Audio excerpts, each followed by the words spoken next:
ಕೈ ಅಭ್ಯರ್ಥಿ ಸುನಿಲ್ ಬೋಸ್ ತಮ್ಮ ಮುನ್ನಡೆಯ ಅಂತರವನ್ನ ಹೆಚ್ಚಿಸಿಕೊಂಡಿದ್ದಾರೆ.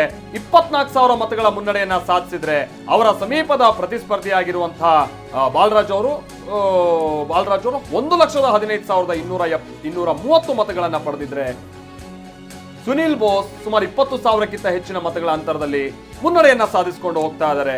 ಈ ಮುಖೇನವಾಗಿ ಎಚ್ ಸಿ ಮಹದೇವಪ್ಪನವರ ಪುತ್ರ ಈ ಬಾರಿ ಸಂಸತ್ತು ಪ್ರವೇಶಿಸುವಂತ ನಿಟ್ಟಿನ ಅವರ ಪ್ರಯತ್ನ ಯಶ ಕೊಡುವಂತ ರೀತಿಯಾಗಿ ಆರಂಭಿಕ ಹಂತದಲ್ಲಿ ಕಂಡು ಬರ್ತಾ ಇದೆ. ಸುನಿಲ್ ಬೋಸ್ 1,40,000 ಮತಗಳನ್ನ ಪಡೆದಿದ್ರೆ ಬಿಜೆಪಿ ಅಭ್ಯರ್ಥಿ ಬಾಲರಾಜು 1,15,000 ಮತಗಳನ್ನ ಪಡೆದಿದ್ದಾರೆ.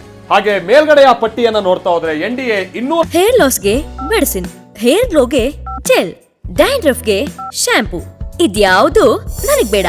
ಸಾಮ್ರಾಟ್ ಸೀಗೆಕಾಯಿ ಪೌಡರ್ ಕೂದಲಿಗೆ ನೈಸರ್ಗಿಕ ಆರೈಕೆ ನೀಡಿ ಆರೋಗ್ಯ ಕಾಪಾಡುತ್ತೆ. ಸಾಮ್ರಾಟ್ ಸೀಗೆಕಾಯಿ powder for strong, soft and shiny hair. 70 ಕ್ಷೇತ್ರಗಳಲ್ಲಿ ಗೆಲುವು ಹಾಗೆ ಮುನ್ನಡೆಯನ್ನ ಸಾಧಿಸಿದ್ರೆ ಇಂಡಿಯಾ ಒಕ್ಕೂಟ 217 ಕ್ಷೇತ್ರಗಳಲ್ಲಿ ಮುನ್ನಡೆಯನ್ನ ಸಾಧಿಸಿದೆ.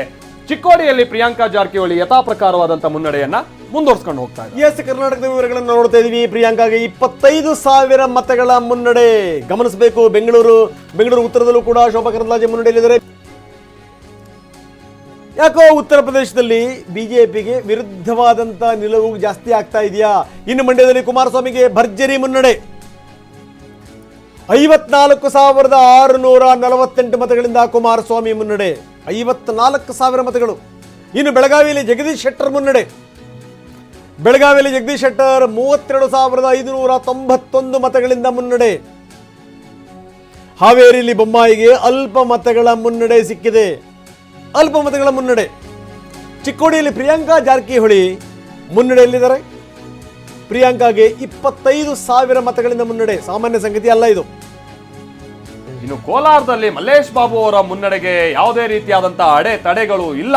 ಮಲ್ಲೇಶ್ ಬಾಬು ಅವರು ಬಹುಶಃ ಈ ಬಾರಿ ಸಂಸತ್ತು ಪ್ರವೇಶಿಸುವಂತದ್ದು ನಿಕ್ಕಿಯಾದಂತಹ ರೀತಿಯಾಗಿನೇ ಆರಂಭಿಕ ಹಂತದಲ್ಲಿ ಕಂಡು ಬರ್ತಾ ಇದೆ.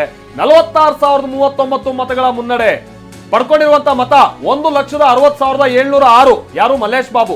ಕಾಂಗ್ರೆಸ್ ಅಭ್ಯರ್ಥಿ ಕೆ ಗೌತಮ್ 1,14,607 ಮತಗಳು. ಈ ಮುಖೇನವಾಗಿ ನಿರಂತರವಾದಂತಹ ಮುನ್ನಡೆಯನ್ನ ಮಲ್ಲೇಶ್ ಬಾಬು ಮುಂದುವರ್ಸ್ಕೊಂಡು ಹೋಗ್ತಾ ಇದ್ದಾರೆ ಅನ್ನುವಂಥದ್ದು ಗೊತ್ತಾಗ್ತಾ ಇದೆ. ಹಾವು ಏಣಿ ಆಟ ಏನು ಕೋಲಾರದಲ್ಲಿ ಇಲ್ಲ, ಬಹಳ ನಿಖರತೆಯ ಫಲಿತಾಂಶದ ಕಡೆಗೆ ಸಾಕ್ತಾ ಇದೆ ಕೋಲಾರದ ರಿಸಲ್ಟ್ ಅನ್ನುವಂಥದ್ದು ಗೊತ್ತಾಗ್ತಾ ಇದೆ. ಅಲ್ಲಿ ಮುನಿಯಪ್ಪನವರು ತನ್ನ ಅಳಿಯ ಚಿಕ್ಕಪೇದಣ್ಣಂಗೆ ಟಿಕೆಟ್ ಕೊಡಬೇಕು ಅನ್ನುವಂಥದ್ದಾಗಿರ್ಬೋದು, ರಮೇಶ್ ಕುಮಾರ್ ಅವರು ಮತ್ತೊಂದು ರೀತಿಯಾದಂತ ಬಣ ಬಡಿದಾಟ ಆಗಿರ್ಬೋದು, ಈ ರೀತಿಯಾದಂಥದ್ದೆಲ್ಲವೂ ಕೂಡ ಬಹಳ ಅಲ್ಲಿ ಕೋಲಾರಕ್ಕೆ ಸಂಬಂಧಪಟ್ಟಂಗೆ ಸಮಸ್ಯೆ ತಂದೊಡ್ಡಿತ್ತು. ಯಾವ ಕಾರಣಕ್ಕಾಗಿ ಅಂತ, ಯಾವ ಮಟ್ಟಿಗೆ ಅಂತ ಅಂದ್ರೆ 3 ಮಂದಿ ಶಾಸಕರುಗಳು ನಾವು ರಾಜೀನಾಮೆ ಕೊಡ್ತೀವಿ, ಈ ಬಾರಿ ಮುನಿಯಪ್ಪನವ್ರ ಕುಟುಂಬಕ್ಕೆ ಏನಾದ್ರು ಮತ್ತೆ ಮಣೆ ಹಾಕಿದ್ರೆ ಅನ್ನುವಂತ ರೀತಿಯಾಗಿ ವಿಧಾನಸೌಧದಲ್ಲ ಹಂಗಾಮ ಸೃಷ್ಟಿಸಿದಂಥದ್ದನ್ನು ಕೂಡ ನಾವು ನೋಡಿದ್ವಿ. ಅದ್ರ ಫಲಿತಾಂಶ ಏನು? ಅದ್ರ ಫಲಿತಾಂಶ ನೀವೀಗ ನೋಡ್ತಾ ಇದ್ದೀರಾ. ಆ ಒಡಕಿನ ಲಾಭವನ್ನ JDS ಬಿಜೆಪಿ ಬಹಳ ಸ್ಪಷ್ಟವಾಗಿ ಪಡೆದುಕೊಂಡಿದೆ. ಕಳೆದ ಬಾರಿ ಬಿಜೆಪಿ ಇಲ್ಲಿ ಗೆದ್ದಿತ್ತು, ಈ ಬಾರಿ ಮೈತ್ರಿ ಧರ್ಮ ಪಾಲನೆಗಾಗಿ ಬಿಟ್ಕೊಟ್ಟಿತ್ತು.